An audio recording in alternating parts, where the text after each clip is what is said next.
Entrevista al licenciado y destacado abogado tabasqueño Lucio Domínguez Nares, además catedrático. Buenas tardes, ¿cómo estás? Hola, ¿qué tal, Gabriel? Muy buenas tardes. Fíjate que quería platicar contigo porque hay varios temas interesantes que incluso antes de la entrevista conversábamos. Uno de ellos es este tema de el conflicto que existe entre el presidente Andrés Manuel López Obrador con las instituciones y sobre todo con el tema del Poder Judicial, el cual de alguna manera, lejos de que sea un factor que pueda dar certidumbre a la ciudadanía por la unidad en el trabajo entre ambos poderes, lo pone en duda y resulta también a la postre resulta pues algo que podría dañar también el proceso legal de los casos, y es de ahí que te quiero preguntar precisamente, más allá de la política, ¿en qué podría perjudicar a la ciudadanía este conflicto entre el Ejecutivo y el Poder Judicial?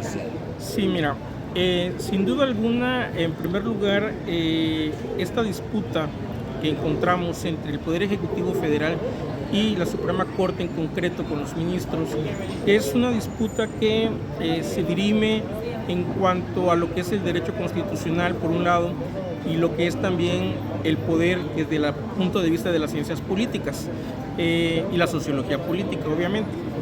Si bien es cierto, las instituciones de nuestro país, del Estado mexicano, revisamos su marco jurídico, vamos a encontrar que son instituciones de excelencia, no hay ningún problema. Incluso la misma Constitución Federal de 1917, que está vigente, fue una de las más innovadoras por defender el derecho social a nivel mundial, en el mundo occidental, y con sus reformas esto se ha degenerado. El punto concreto aquí es que las personas que están frente a las instituciones, al final del día son seres humanos y son personas que responden a agendas políticas. Eso es algo que no se ha querido aceptar por parte de los ministros. Ellos tienen una agenda política que obviamente muchas veces entra en conflicto con el Poder Ejecutivo, en este caso en concreto. Sin embargo, también es cierto que el Poder Ejecutivo se extralimita en sus funciones y pareciera que vamos a regresar o estamos regresando a esas acciones metaconstitucionales del presidente de la República que ya habíamos superado, ¿sí?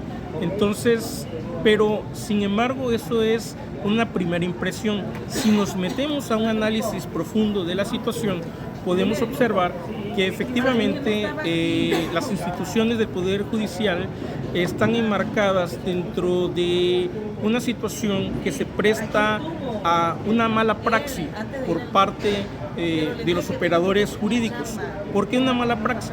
Porque son operadores jurídicos que cuentan con una autonomía y con una libertad que, si bien es cierto, han podido hacer uso de la justicia bien, también es cierto que han dejado mucho que desear para la sociedad.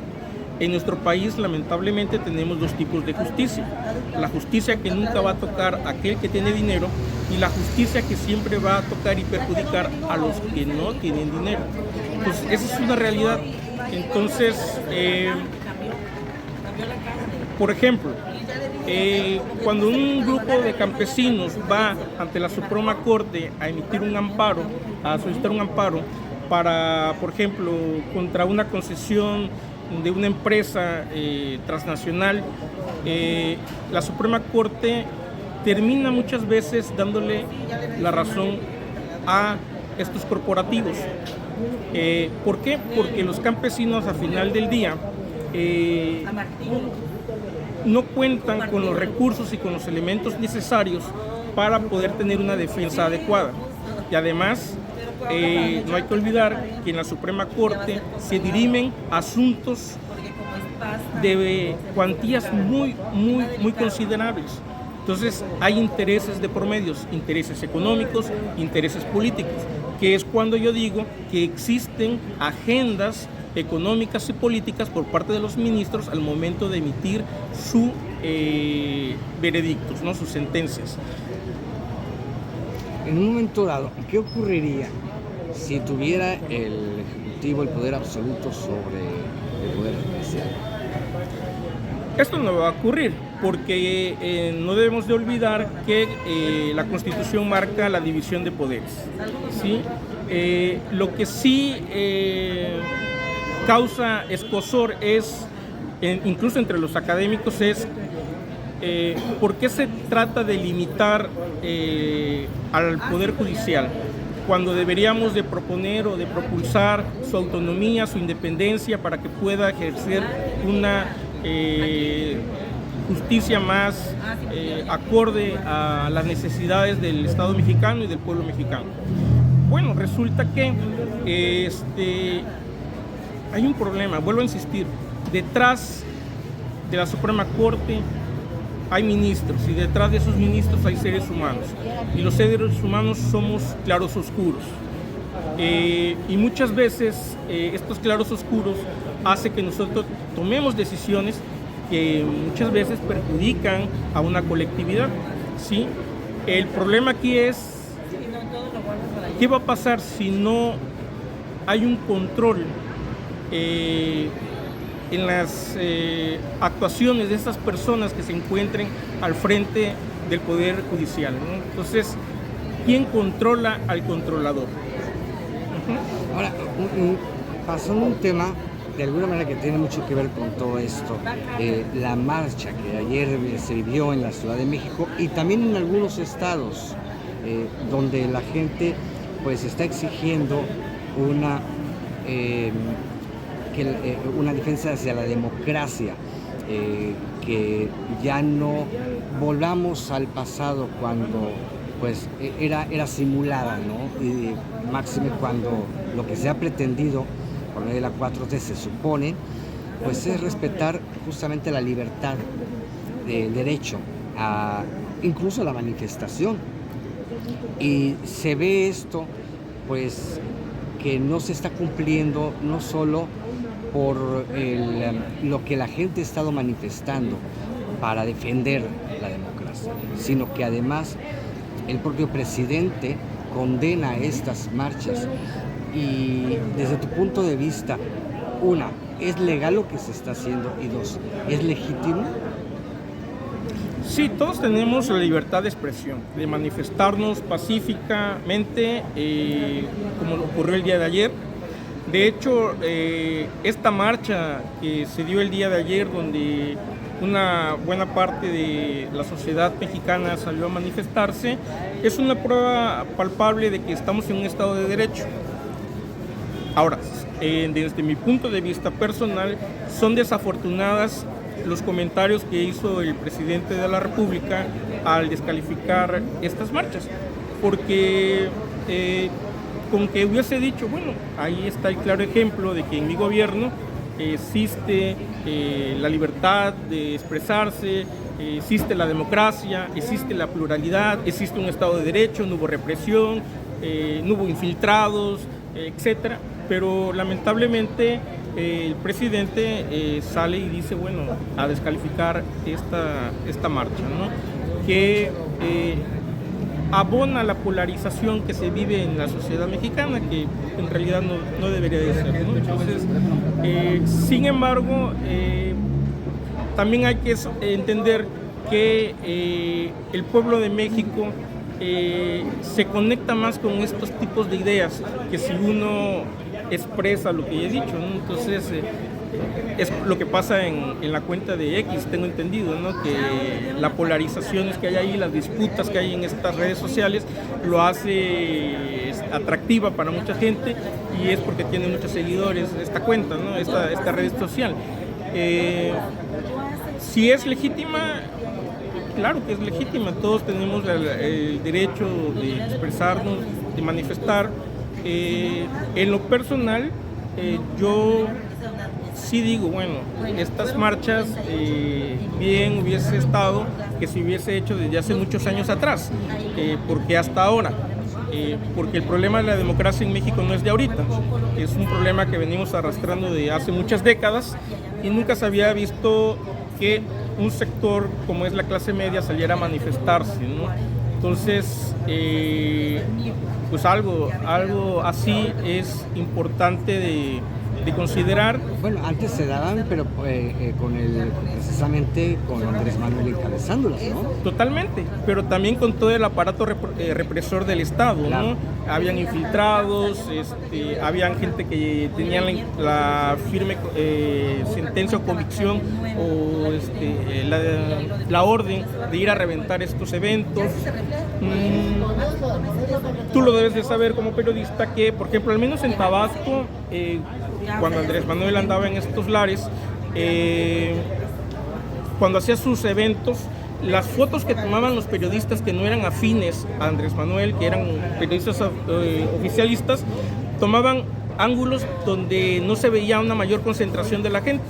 Y los encabezados, los balazos de los periódicos, de las notas periodísticas, era así, ¿no? De que, no hubo concurrencia, o sea, había manipulación de la información, ¿sí? Entonces, pues eso es básicamente. Ahora, hay un tema también que platicaba hace rato contigo y que tiene que ver con los comicios que están a la vuelta de la esquina, los comicios electorales. Por un lado, el INE quitó la oportunidad a varios aspirantes de poder competir, porque de acuerdo a su criterio hubo campaña adelantada, se adelantaron a los tiempos e incurrieron en ciertos delitos electorales. Aunque muchos de los que hemos visto que se han manifestado y que ahí vemos por lonas, por volantes, no aparecen en esta lista. Y por otro lado, el tema de que hay una gran cantidad de gente aspirando a un cargo de elección popular. Pero en el tema justamente que compete con tu oficio, que es el derecho, desde hace mucho tiempo hemos visto gente que ocupa una curul sin tener el mínimo conocimiento del derecho para poder legislar, que es la materia principal por la que acuden al recinto. Y el trabajo lo dejan a los asesores. ¿Consideras que esta práctica de tanta gente que además llega improvisada, de manera improvisada, también ha perjudicado no solo al derecho, sino a la vida común del ciudadano, y junto con la falta también de difusión hacia las leyes y las reformas para que la gente conozca sus derechos y obligaciones? Claro. Bueno, la respuesta aquí se resume en una frase que tengo entendido lo dijo Carlos Alberto Madrazo Becerra. El verdadero hombre de Estado no se rodea de cortesanos, sino de colaboradores. No persigue la virtud, sino la fomenta. No golpea, sino razona. No se siente opacado al sentir a su lado a hombres dignos, sino por el contrario, en ellos se encuentra el mejor argumento de su genio. El problema que tenemos con los legisladores es que no se rodean de personas capaces, en su mayoría. Son votos políticos, son recomendados, y esto lo que genera es que estos asesores a veces no están vinculados con una realidad social, sino obedecen también vuelvo a lo mismo, agendas políticas y agendas económicas. Entonces, ese es el problema, ¿no? Entonces, el problema también estriba en que el asesor puede hacer un excelente trabajo de asesoría legislativa. Hola, ¿qué tal? Sin embargo, el diputado, la diputada, que no sabe ni el lado por lo redondo del derecho, porque son profesionistas de otra área, son médicos, son ingenieros, arquitectos, o de plano nada más tienen estudios de preparatoria. Creo que ha habido casos que de secundaria, también tengo entendido. Pues imagínense un asesor que está bien preparado, hace una excelente iniciativa, un proyecto, se lo presenta al diputado y el diputado pues lo repite como lorito en la tribuna, pero no entra un análisis profundo y una conexión real con la sociedad, de los problemas que tiene la sociedad. Entonces, básicamente ahí encontraría ¿Debería yo. haber un requisito para poder obtener para una diputación, un requisito básico? Bueno, la Constitución del conocimiento. Estado Libre y Soberano de Tabasco menciona los requisitos. Creo que es, honestamente no tengo el dato exacto, pero es ser mayor de edad, no te piden de requisito tener una profesión, Pero simplemente. tampoco el mínimo conocimiento de derecho. Pues es Debe curioso, ser básico, ¿no? es irónico porque el Poder Legislativo, tanto estatal como federal, se encarga de legislar leyes. Y bueno, resulta que los legisladores, vuelvo a insistir, como sabemos, pues no son expertos en la materia. Sin embargo, bueno, tienen la oportunidad de rodearse de asesores que sí son expertos en los temas, pero en la práctica esto no ocurre, por dos razones. La primera, porque no hay el presupuesto para contratar un grupo de asesores multidisciplinarios. Y la segunda, pues no les interesa, esa es la realidad. Pero no debe ser un requisito ya, tener una cierta preparación de derecho, porque finalmente con lo que van a trabajar son las leyes, ¿no? Se supone que les dan un curso de introducción, un curso de una capacitación a los legisladores cuando van a entrar a sus funciones. En cuanto a procedimientos, Pero pues es en un materia. curso que si no tienes las bases, pues no vas a entender. Entonces, ese es el detalle.